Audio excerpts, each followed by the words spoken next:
തിരുവല്ല സ്പായിലെ കൂട്ടബലാത്സംഗത്തിന് പിന്നിൽ കൊട്ടേഷൻ അല്ലെന്ന് പോലീസ്.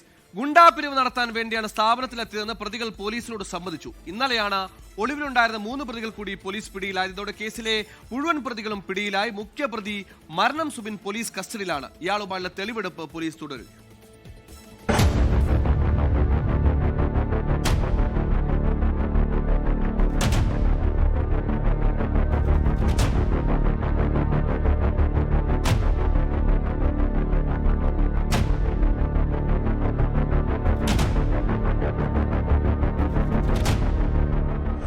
സ്പായിലെ കൂട്ടബലാത്സംഗത്തിനു പിന്നിൽ കൊട്ടേഷൻ ഉണ്ടെന്നായിരുന്നു സ്ഥാപന ഉടമയുടെ ആരോപണം. ഇക്കാര്യം മാധ്യമങ്ങളിലൂടെ സ്ഥാപന ഉടമ പറഞ്ഞിരുന്നു. പിന്നാലെ പോലീസിലും മൊഴി നൽകി. എന്നാൽ സംഭവത്തിനു പിന്നിൽ കൊട്ടേഷൻ ഇല്ലെന്നാണ് പോലീസ് കണ്ടെത്തൽ. ഗുണ്ടാപിരിവ് നടത്താനാണ് മരണം സുബിൻ എന്നറിയപ്പെടുന്ന സുബിൻ അലക്സാണ്ടറും കൂട്ടാളികളും എത്തിയതെന്ന് പോലീസ് പറഞ്ഞു.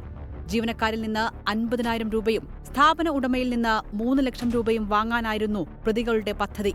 ഇക്കാര്യങ്ങളെല്ലാം ചോദ്യം ചെയ്യലിൽ പ്രതികൾ പോലീസിനോട് സമ്മതിച്ചു. ഇന്നലെ സുബിൻ അലക്സാണ്ടറിനെ സ്പായിലെത്തിച്ച് വിശദമായി തെളിവെടുപ്പ് നടത്തിയിരുന്നു. 3 ദിവസത്തേക്കായിരുന്നു കോടതി സുബിനെ പോലീസ് കസ്റ്റഡിയിൽ വിട്ടത്. ഒളിവിലായിരുന്ന 2 പ്രതികൾ ഇന്നലെ രാത്രിയോടെ പോലീസ് സ്റ്റേഷനിൽ സ്വമേധയാ എത്തി കീഴടങ്ങി. കേസുമായി ബന്ധപ്പെട്ട മുഴുവൻ പ്രതികൾക്കും പലതരത്തിലുള്ള ക്രിമിനൽ പശ്ചാത്തലമുണ്ടെന്ന് പോലീസ് പറയുന്നു.